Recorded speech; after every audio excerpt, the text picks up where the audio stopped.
Greetings, traveller, and welcome to Quinns Quest, a new television program about the brand new hobby of tabletop role-playing games.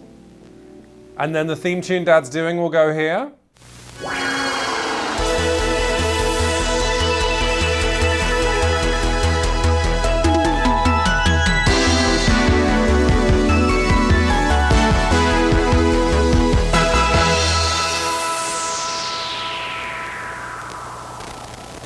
What if I was to tell you that you and your friends could crew a ship together and sail it not across a body of water, but across the treetops of an endless forest? Perhaps you'd think I was telling tall tales. Well, think again. Today I want to tell you about a role-playing game that's been delighting my table, and I think it just might delight yours. Let's talk about the Wildsea, a project led by Felix Isaacs. Now, have I played it? You bet your pencils I have. That's the Quinns Quest guarantee. My friends and I cannot stop slamming this book, are just now wrapping up a stonking 16-session campaign, with this game holding our attention like a vice, even though I got a whole shelf of games that are positively squealing to be played. Players. Play me most of all. So the Wildsea is first and foremost a game of fantasy exploration. The players crew a ship that sails across the treetops of a world which has suffered something like climate change if nature won. Trees have become impractically massive and animals have become ungodly weird. And your table of players will act as a tight-knit crew or sometimes just drive each other totally mental in the manner of misfit roommates. More on that later. But fundamentally, what I think this game does is take the genre of fantasy and then rip out all of the tropes so you can experience awe and wonder all over again. Inspired by games of moody, colourful apocalypses like Bastion and Sunless Skies, as well as by China Miéville's Bass Lag trilogy, Wildsea is a game of travel and exploration where your players will actually be excited about travelling and exploring. As the GM, going through all of the encounters and locations in this book is like rifling through a giant duffel bag of cash money. Everything is so evocative and imaginative, but most of all, unexpected, that browsing this book causes adventures to leap unbidden into your imagination. Oof, my players would have fun with that. Ooh, that's wild. Ooh, what is that? However, while Wildsea does feel like a love letter to the fantasy genre, it has way more love in it than something like Dungeons & Dragons, because the primary verbs your players are going to use to interact with this world are not fight and dominate. Yes, there are tremendously exciting things to hunt and loot and eat. If you dispatch some grody mammal or kaleidoscopic slug, this is a game that wants you to use every part of that animal, no matter how gross those parts are. But at the same time, take a look at this. The skills that Wildsea offers you all do double or triple duty. Hunt will help you line up a shot, but also locate a rare beetle. Break could see you snapping some beast's spine, but it could just as easily see you dismantling salvage or snapping at a friend. And your crew's ship could end up looking like something that fell out of the Monster Hunter universe, but it could just as easily be a post office or a traveling bar. My players got really excited designing their ship as a group in the sessions era of our campaign, and then looked at what they'd made and realized they were now driving an ambulance. The only thing that matters is that this is a game about sailing, and the sailing kind of sucks. It's really hard, but you're gonna get to ports, and the ports are gonna be super weird. Now, when I tell you that this game stands like a mighty oak, head and shoulders above other tabletop RPGs you can buy, you might rightfully assume that I'm talking about the rules. But let's turn this into a teachable moment. Rules are the second most important part of a tabletop role-playing game. Rules aren't what cause you to pull a game off the shelf, start reading it, keep reading it, call up your friends and say, guys, there's an emergency, and they say, what is it? And you go, we're gonna have maybe too much fun. The number one thing when it comes to designing an RPG is, for want of a better word, vibes. I'm talking about the act of reading a book and feeling your imagination start to gather in your head like charged storm clouds. I'm talking about the tone that sets you and all your players on the same page as you start to build a story together. I'm talking about the sense of potential that has you all showing up at someone's house week after week, even when you've had too big of a dinner. And the Wildsea is a masterclass in how to make a book seep through your fingers and into your skull, where it then lives forever. Which is what we want. I made it sound weird, but it's what we want. The art in this book isn't just great, there is a staggering amount of it, and I delighted in printing off whole reams of it for whenever my players encountered a boat or a guy or a funky little animal. I'd toss the art at them, and it was like feeding time at the zoo. They couldn't get enough. Now, to be clear, an RPG does not need art to achieve this, and for a great case study in this, I'd point you towards some of the new games published by The Gauntlet. I'm thinking here about Silt Versus and Public Access. Those are games that get you hyped through nothing more than staggeringly good writing and layout. Layout is so important. It's just that Wildsea has great writing and layout as well. Half of the pages in this book have little slips of in-universe fiction that reference whatever you're reading about on the opposite page. And I am so arch and picky about my fantasy writing. I'm such a critic. So no one was more surprised than me when I found myself straightforwardly delighted. All of these warm and witty, bite-sized vignettes are also demonstrating to would-be GMs how they too might capture the voice of this world. Of course, this being an RPG, you can run it however you want. In fact, Wildsea has a nice page on how you can tweak the world. You can throw away this, you can keep that, you can make it more magical, more technological, more goofy, more Saturday morning cartoon. However, I wanted to run this book exactly how it told me. I'm just a big simp. I'm simping on the 7 Cs. You, however, are free to become ungovernable. On the subject of which, while this is a dense book that is filled with lore like some kind of rich millefeuille cake, it is the right kind of lore. Like, a lot of RPGs will often have pages and pages on who the gods are, on the history of this world, who's the king, all of which players don't need to know because, like, you know the expression, how do you not know this? Have you been living in a cave? Yeah! Players in RPGs spend a lot of time in caves, don't be hating. Wildsea knows that what players care about is what they are investigating or hiding from or selling or kissing right now. Which is why this book has no politics, it has no gods, it has no history, because all of that was forgotten when trees swallowed the planet. And that's great, because players didn't care anyway. You know what they care about? 40 different f***ed up little animals that they could keep as pets. And in the same vein, what I care about as a GM isn't lore that I have to read to my players before we start playing. I care about stuff I can stun my players with while we're playing. I want a book to give me all the cool hooks and ideas and scenes and stuff that is going to make me look like a superstar when I drop it on my group like I'm dropping a microphone. And Wildsea, oh boy, it's got me covered.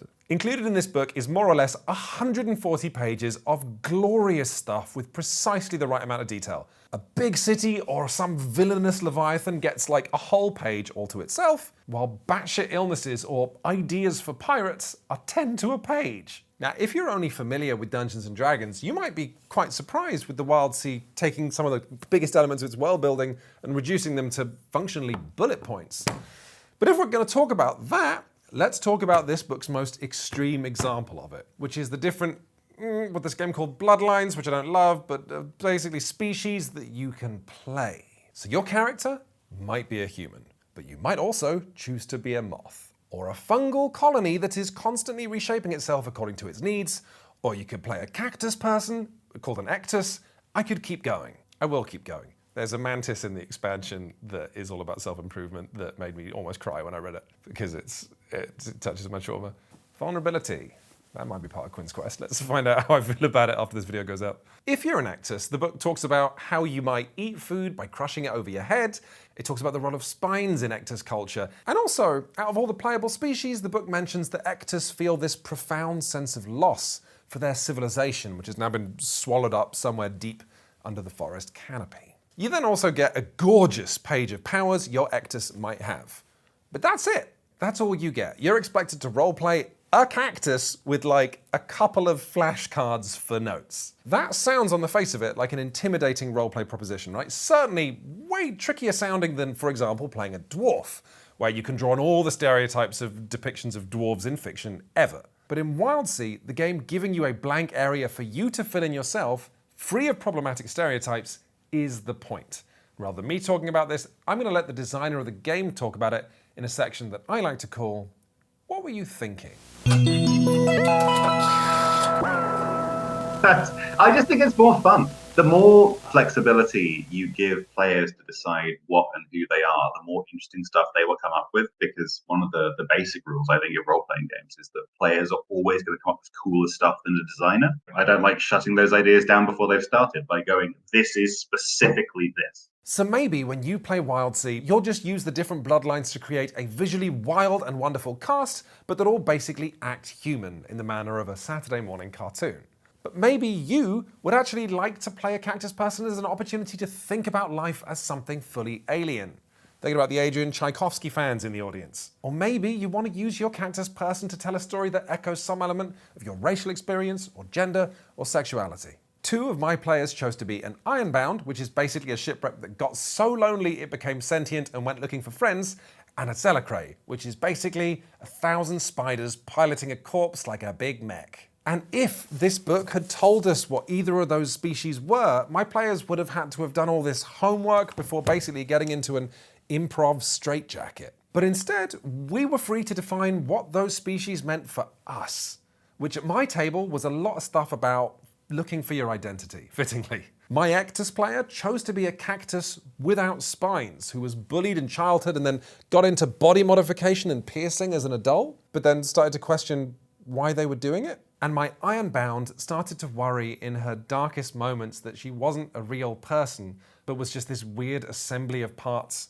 mimicking personhood, which was a really touching story that I'm sure lots of the people watching this can relate to. In general, I think I just really liked how this game dealt with the deeply problematic thing that we're now trying to unpick in Dungeons & Dragons of how prescriptive you should be about what a race is, and also what races you're allowed to kill because they're definitely evil. Wildsea just says, here's a cool picture of a moth. They're into tattoos and they don't live long. You like that? No? That's cool. I mean, how about you're not defined by your race at all? How about you're defined by being a chef? You want to be a chef with a pet octopus? Yeah? You like that? Sick. Let's play. One final point on world building that's more straightforward.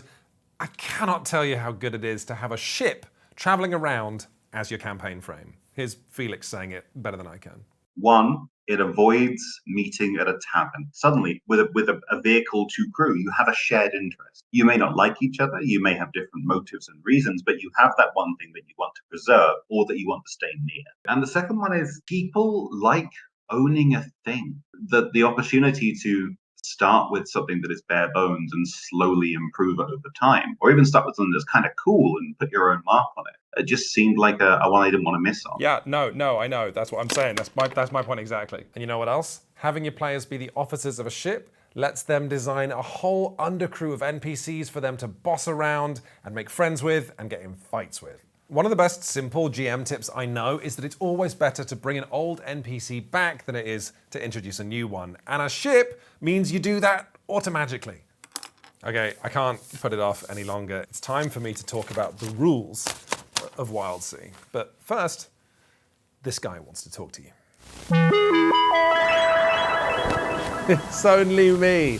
We've had a lot of you telephone in my house to ask if you can still buy the official Quinns Quest VHS cassette tape containing the first ever Quinns Quest reviews. We made 1,000 of these back when we thought we were going to get picked up by the Discovery Channel before they disgraced themselves by deciding not to sign a contract with the future of gaming. Anyway, for legal reasons, this VHS is no longer available, but we do, apparently, have a new way for you to support us. We've signed up with a new internet website called Patreon. If you have a computer at home, simply go to http://patreon.com/QuaQuest. And you'll be able to join the Quinns Quest Internet Fan Club. And for every single video review that we release, you'll get access to a whole second video about how to roleplay, which is how I do it. In fact, the first secret fan club video is available right now.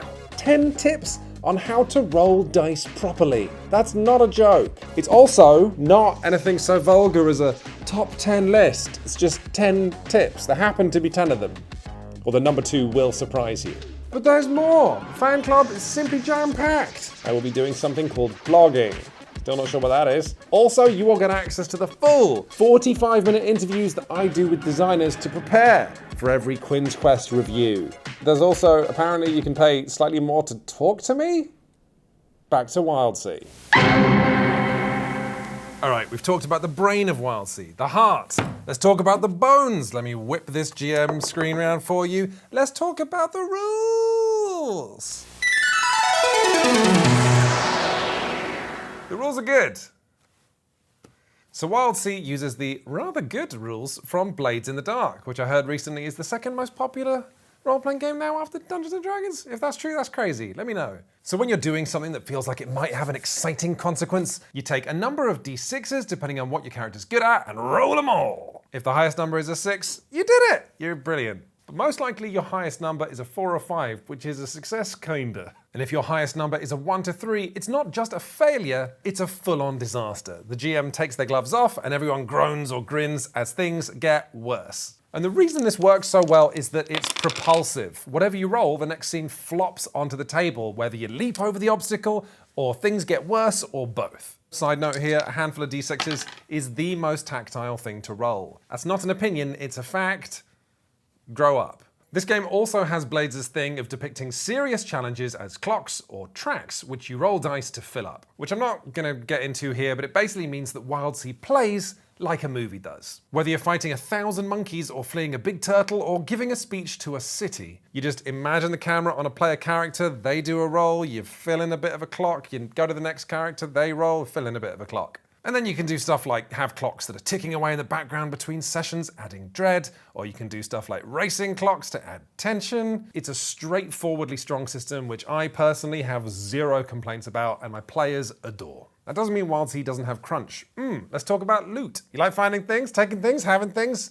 This game's got you covered. There's no money in the world of Wildsea, there's just this stuff that comes in 4 categories, and then there are these things called montage phases where players can spend things they've got trying to heal or repair the ship, or get buffs by doing stuff like making an egg for a good friend. That's not a joke, that's something my players actually did. The loot system is also good. It's not perfect though. My players had conniptions over one rule in particular, which is that to heal, you spend a resource then roll some dice. But if you get a disaster on the roll, you actually injure yourself. That had to leave because they would have killed me. I, as a GM, also found the rules for taking the different stations to pilot the ship a little threadbare and restrictive, so I just didn't use them. That said, the rest of Wildsea's rule set, which has nothing in common with Blades in the Dark, I came away much more impressed than I did annoyed. In fact, here are a whopping 5 rules that I thought are good, and I want to tell you about them. First, whispers, which are sort of magic spells, but better. This Terry Pratchett-ass idea is that some words in the Wildsea are alive and tunnel into your head and live there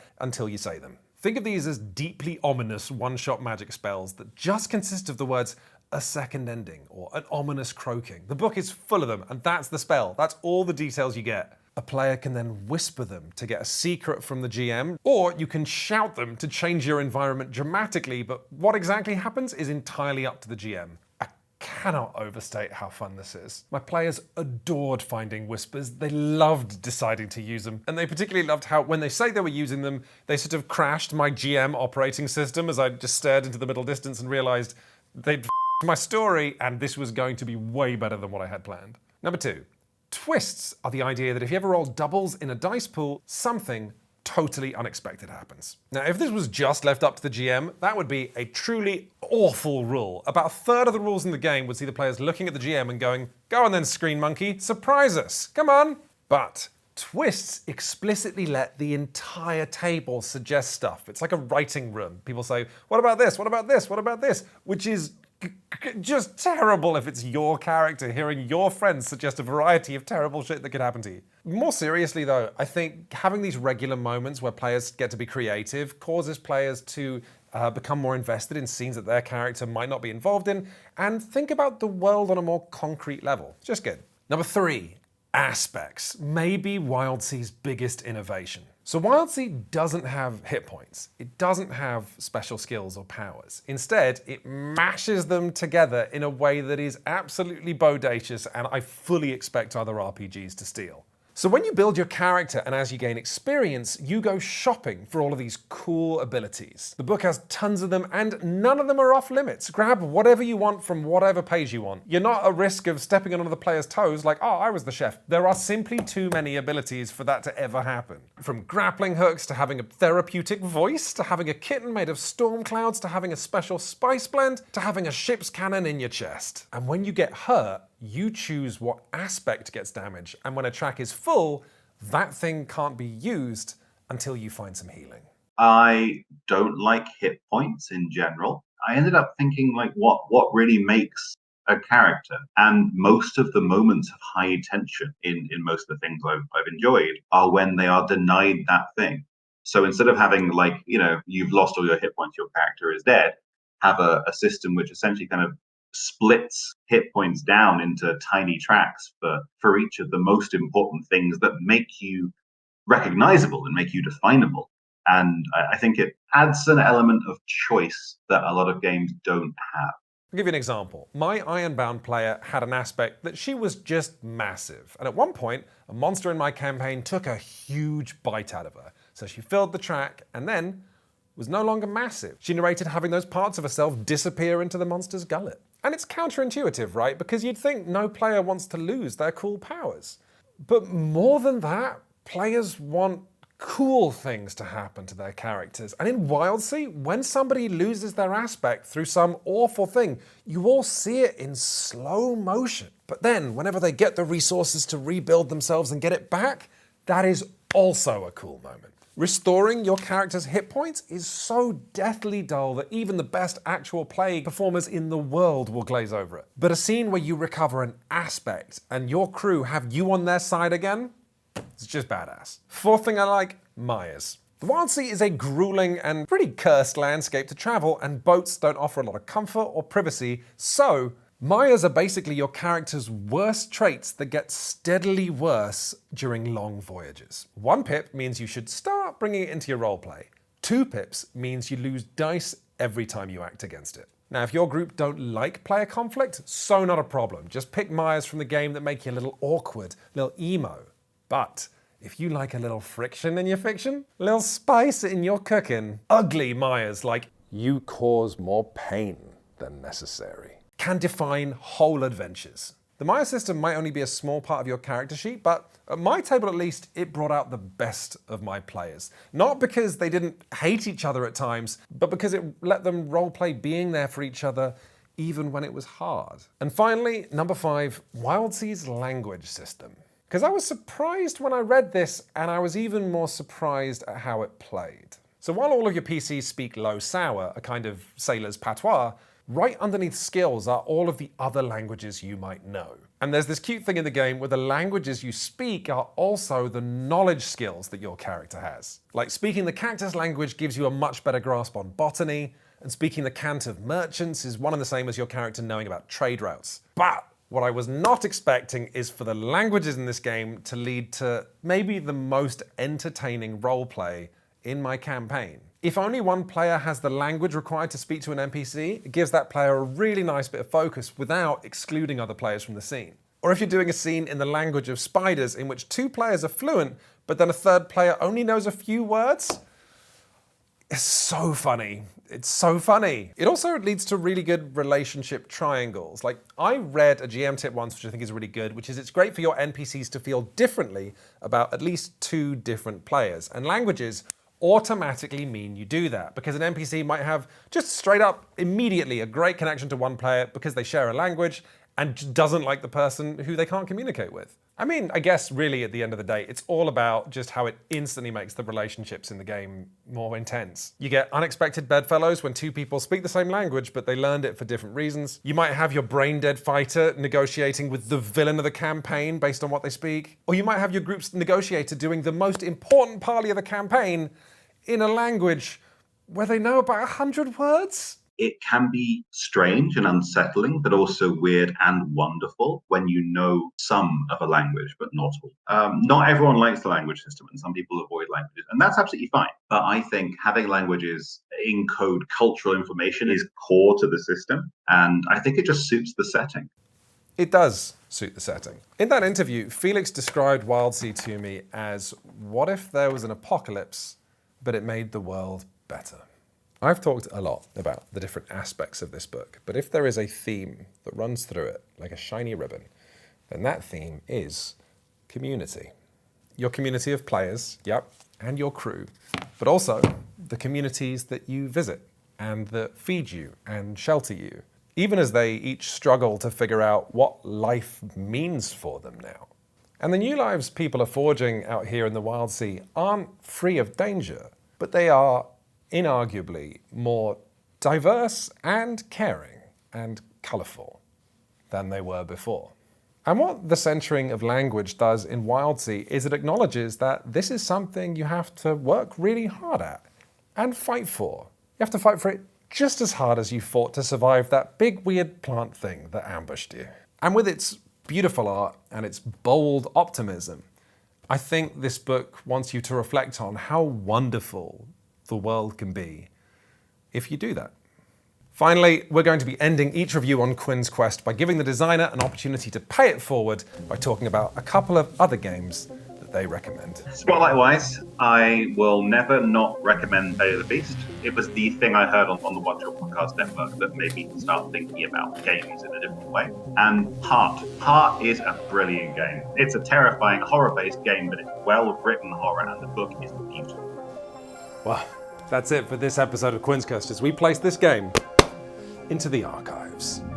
Join me next episode of Quinns Quest as I cover a game that is even more action-packed than Wildsea and takes place in the furthest reaches of outer space. But fear not, you'll always be safe here with me on Quinns Quest.